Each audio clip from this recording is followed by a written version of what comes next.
Nagula yan? Kaya lang ano eh. Nasa pader.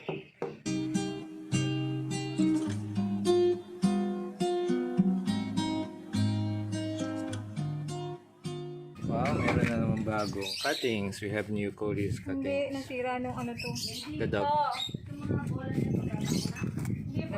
Nung hangin na ano siya, natumba. So, kinatin siya lang. Oh, I see. So this Mayana plant was damaged by the wind. Oo. And so you replanted it so it won't go to waste. Oo. Hmm. Sakunin muna. Yeah, it's been very windy lately. Nakakainis na. Natunaw yung iba. Hindi ko alam. Natunaw pala yun. And look at this, look at this. This is the rare croton that we bought a few days ago. See, this is a very rare croton. First time I've seen one with leaf extensions. See, it's very nice. Rare croton. I don't know what this is called. Help us out, guys. What kind of croton is this? The one with leaf extensions. And this is our... What's this? Oh yes, I remember. But it got more lush. Still no flowers. It's a lot more lush from when the time we bought it. Kasi nasasabi. Yeah. So I'm really excited to see what kind of flowers this will produce.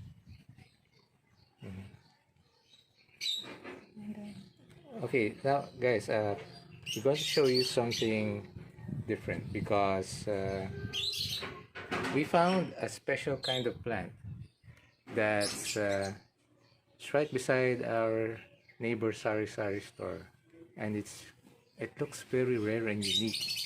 So they say it's used for, what did they say it's used for?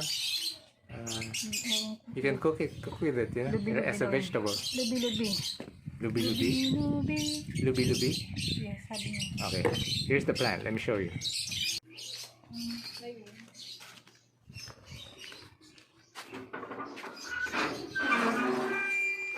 Niog-Niyogan. Nagula yan? Kaya lang ano eh. Nasa pader. Paano ginagula yan? Kaya kung doon ka sa probinsya, ang dami niyan lalaki. Ang suno kasi lang tao. Hindi ka lang putol. Ito yun, ha? Lubi-lubi. Parang lagare, oh. Parang... Ay, tatanong niyo, sir? Kukunin ko sana. Hindi na yan. Ano, nasa pader, eh. Kailangan putulin. Oo, kailangan putulin. Pero mamamatay yan. Sige, ito yung plant, oh. Lubi-lubi. It's embedded in the wall. So, hindi mahila. So, baka putulin na lang.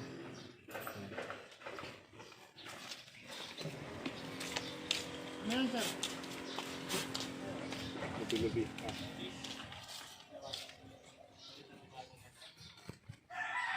Ayun. Ayan ang lubi-lubi plant. I don't know what it's called in English.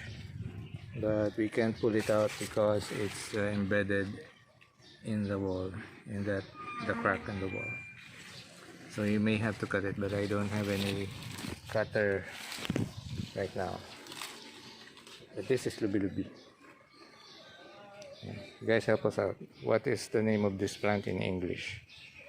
We're gonna try to use the Google app, Google Lens, see if what it will say. Alright, so we've used Google Lens to help us identify the plant, but it seems it gave us limited choices. So it gave us Indian almond, merita, bird's nest fern, neem tree, Anthurium hookery, Anthoclasta, Mangifera indica, Barringtonia, and I don't think any of these is a match, because if you notice, this plant has like a leaf structure that resembles a saw, so it has pointed areas. So it's almost like serrated, but it's not.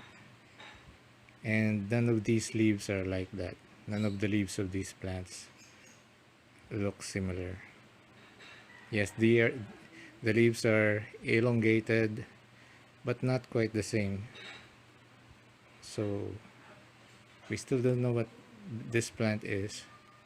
So we know the local name, but we don't know the scientific name or the English name. So help us out in the comment section. Thanks a lot, guys.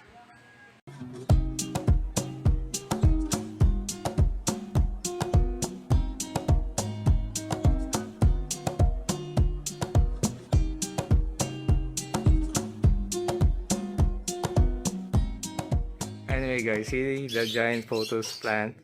Our giant pothos plant has climbed all the way up onto the roof of the neighbor. So we now have a problem. We're going to have to cut that at the top and remove the part that's climbed and attached itself to the roof of our neighbor. It's actually an abandoned house, so no one's living there right now, but it's got a hole in the roof so that the roots of the pothos plant might creep inside the house. So we have to do something. So someone has to climb up there and cut. So I still don't know what to do with the remainder of the plant. Alam na yan, ah. Teka, ito yung Okay.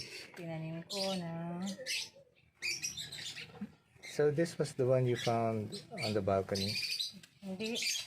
Galing yan sa labas. Kaso nung naghahangin. Pero okay naman pala siya. Okay, so this is also one of the, or the top of one of the plants that got damaged by the wind. Ito. Siya lang nag-survive. Isa lang. Yeah, this is a very nice Ngayon lang ako type. namatay ng cuttings. It's not dead yet. Hindi ito. Oh, so Tatlo yan eh. Apat yan eh. okay, Ito so lang ang two of them nag-survive. died. Okay, so these are the dead ones. Too bad. Magka-cuttings sila. Why is your Persian shield green at the bottom? It's only purplish at the top. Nilagay ko muna siya sa arawan hanggang hindi ko pa siya nare-rip. Kailangan daw siya maarawan para lumabas ang kulay. Yeah, we can expose it to red light. So red light can actually make plants like coleus plants See? more colorful. Party time. Party time. So if you see that red light, that solar powered light there over there, so we're going to paint the bulb red. So when nighttime comes, it will bathe our plants in red light. But that's just one light, so we need more of those. Yeah, wind. Kaya naman ako makakatanim dito. It's difficult for the plants when it's windy, especially the coleus plants, because they can easily get damaged. See, they can suffer from wind whiplash.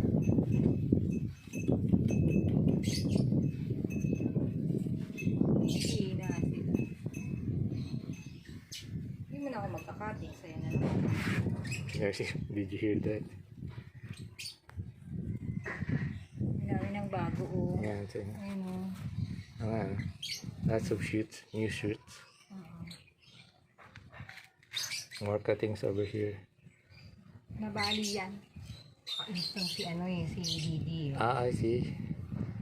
So our dog was responsible for she's the reason why these were cut. Our dog. Pag-gising ko na lang tumba na. So, you know, pet dogs can be a problem if you have lots of plants. Because dogs, they also love plants.